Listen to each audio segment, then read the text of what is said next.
नीलांजन समाभासम रविपुत्रम यमाग्रजम छाया मार्तंड संभुतम तम नमामि शनैश्चरम, तम नमामि शनैश्चरम। बोलिए शनिदेव भगवान की। भक्तजनों, नवग्रहों में सर्वश्रेष्ठ शनिदेव भगवान अत्यंत शक्तिशाली हैं। इनकी अनन्य भक्ति करने वाला सदैव सुख, वैभव, धन संपत्ति प्राप्त करता है। परंतु न जाने क्यों इनकी साढ़े साती से मनुष्य ही क्या देवता गण भी भयभीत हो जाते हैं। जबकि शनिदेव तो न्यायाधीश होने के कारण केवल अपने संचित कर्मों का न्याय करते हैं। इनकी शक्तियों की गाथाएं वेद पुराणों में वर्णित हैं, परंतु इनको दीनहीन और शक्तिहीन समझने की भूल का क्या परिणाम होता है, राजा विक्रमादित्य को क्या क्या भोगना पड़ा, आइए इस कथा के माध्यम से सुनाता हूँ।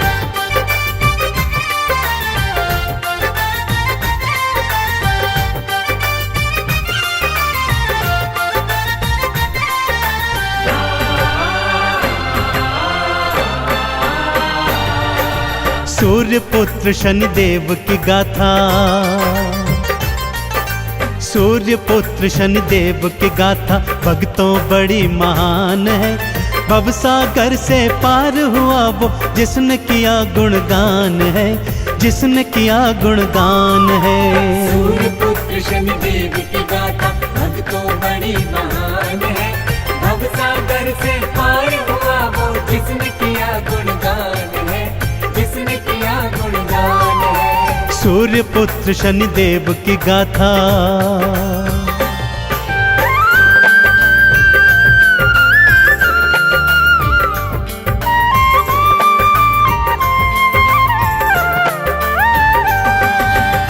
एक बार की बात है भक्तों, नवग्रहों में यह विवाद छिड़ गया कि उनमें से सर्वश्रेष्ठ कौन है। जब विवाद नहीं सुलझा तो 9 के 9 ग्रह त्रिदेवों की शरण में आए, परंतु त्रिदेव भी उनके इन प्रश्नों का उत्तर नहीं दे पाए। इस पर देवर्षि नारद ने नवग्रहों को बताया कि पृथ्वी लोक पर विक्रमादित्य नामक एक अत्यंत न्यायप्रिय राजा है, वही आपके प्रश्नों का उत्तर दे पाएगा। नारद जी की बात मान 9 के 9 ग्रह विक्रमादित्य के सन्मुख आए और वही प्रश्न दोहराया। विक्रमादित्य ने अलग अलग धातुओं के आसन बनवाए और नवग्रहों को अपनी अपनी पसंद की धातु के आसन पर विराजमान होने को कहा। आगे क्या हुआ, आइए सुनते हैं।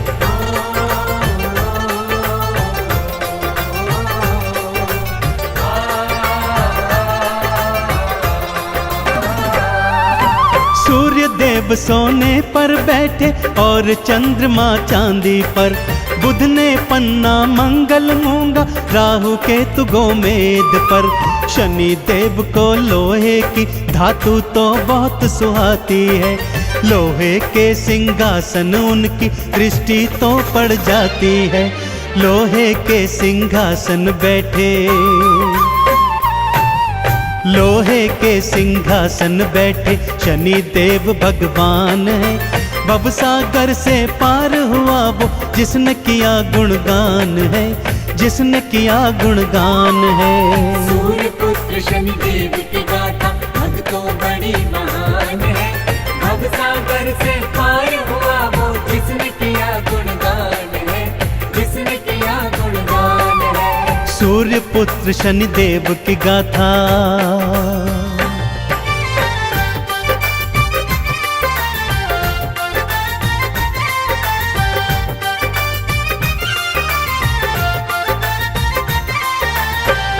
जैसे ही नवग्रह अपनी अपनी पसंद की धातु के सिंहासनों पर बैठे, विक्रमादित्य प्रसन्न मुद्रा में बोले, लीजिए निर्णय हो गया। जो ग्रह सर्वश्रेष्ठ धातु अर्थात स्वर्ण पर बैठा है वह सर्वश्रेष्ठ है, और जो ग्रह सबसे निकृष्ट धातु अर्थात लोहे पर बैठा है वह सबसे नीचे है। यह सुनकर शनिदेव का क्रोध 7वें आसमान पर चढ़ आया। मन ही मन वो बोले, राजा विक्रमादित्य, आज और अभी से तेरी 7.5 प्रारंभ होती है। और वो सभा का त्याग कर चले गए। अगले दिन घोड़े का व्यापारी बन वापस दरबार में आए। उड़ने वाला घोड़ा राजा को दिखाया तो राजा ने उस पर सवारी की इच्छा जाहिर की। आगे क्या हुआ, आइए बताता हूँ।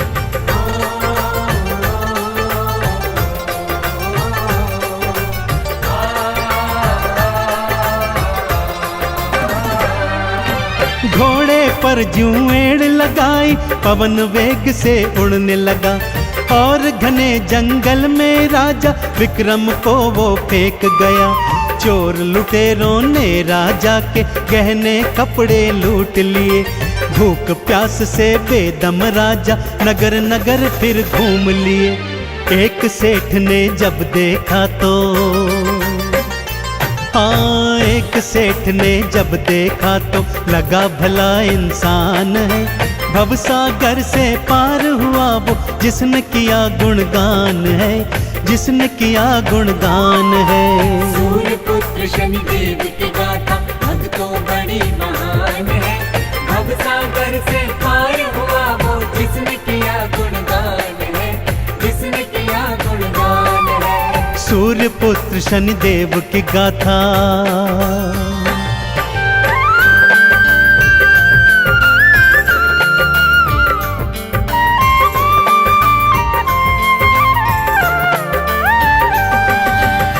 नगर सेठ ने जब विक्रमादित्य को भटकते हुए देखा तो उसे भला मानुष समझकर अपने घर में ले आए और उसे भोजन करवाने हेतु वहां पर बिठा दिया। इधर सेठानी अपना 9 हार खूंटी पर टांग कर चली गई थी। शनिदेव की माया प्रारंभ हो गई थी भक्तों। जैसे जैसे विक्रम खाना खाता जाता वो खूंटी हार को निगलती जाती। जब सेठ सेठानी ने अपना 9 हार नहीं पाया तो उसे राजा के हाथों पकड़वा दिया। राजा ने भी उसे चोर जानकर उसके हाथ पैर तुड़वाए और जंगल में फेंकवा दिया। अब विक्रमादित्य को बोध हो गया कि उसने शनिदेव को छोटा बताकर बहुत बड़ी भूल की है। दया के मारे एक तेली उसे अपने घर में ले आया और उससे अपना कोलू हाँकवाने लगा। विक्रमादित्य कोलू हाँकते जाते और शनिदेव की स्तुति राग दीपक में गाते जाते।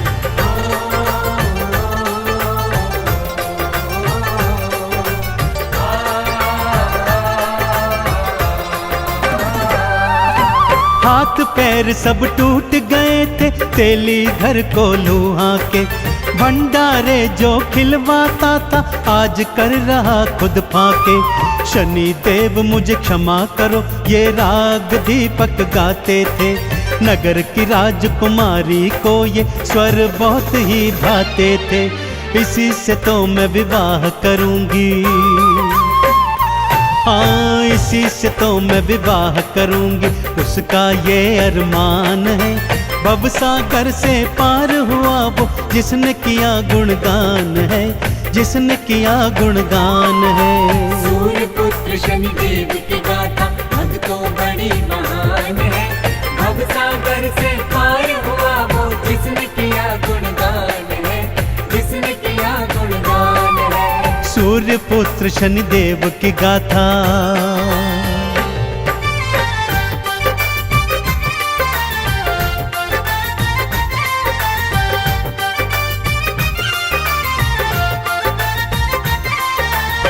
नगर की राजकुमारी को विक्रमादित्य की आवाज इतनी अच्छी लगी कि उसे बिना देखे ही उसने उससे विवाह करने की ठान ली। परंतु विवाह के दिन जब राजा ने बिना हाथ पैर वाले वर को देखा तो राजा ने विवाह को मना कर दिया। इधर विक्रम ने सच्चे हृदय से एक बार फिर शनिदेव की आराधना की तो शनिदेव ने उस पर से अपनी वक्र दृष्टि हटा ली और 7.5 भी समाप्त कर दी। जो ही शनिदेव की शुभ दृष्टि पड़ी विक्रम को पहले जैसा सुंदर स्वरूप मिल गया। खोया हुआ राज्य वापस मिल गया। बस अब क्या था, नगर के राजा ने अपनी पुत्री का विवाह विक्रमादित्य के साथ बड़ी धूमधाम से किया और ढेरों उपहार देकर उन दोनों को विदा कर दिया। राजा विक्रमादित्य रानी सहित अपनी राजधानी लौट आए।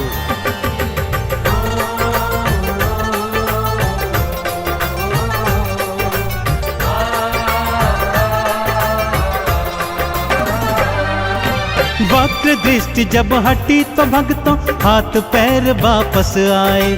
खोया राजपाट भी विक्रम देखो फिर से थे पाए। धूमधाम से शादी करके पत्नी सहित वापस आए। आते ही फिर नगर मध्य में शनि मंदिर एक बनवाए। है शनि देवा नवग्रहों में, है शनि देवा नवग्रहों में भक्तों सबसे महान है। भवसागर से पार हुआ वो जिसने किया गुणगान है, जिसने किया गुणगान है। सूर्य पुत्र शनि देव की गाथा भक्तों बड़ी महान है। भवसागर से पार हुआ वो जिसने किया गुणगान है, जिसने किया गुणगान है। सूर्य पुत्र शनि देव की गाथा।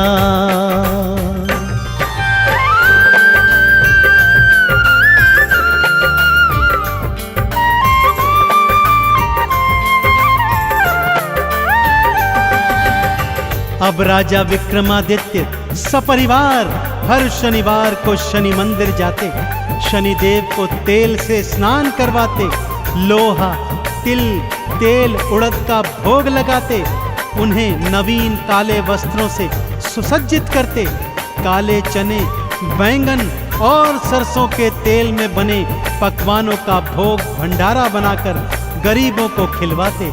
इस तरह वो जीवन पर्यंत शनि देव के कृपा पात्र बने रहे। और भक्तों, यह कथा हमें यह संदेश भी दे गई कि नवग्रहों में सर्वश्रेष्ठ तो शनिदेव ही हैं। तो बोलिए मेरे साथ, भगवान शनिदेव महाराज की।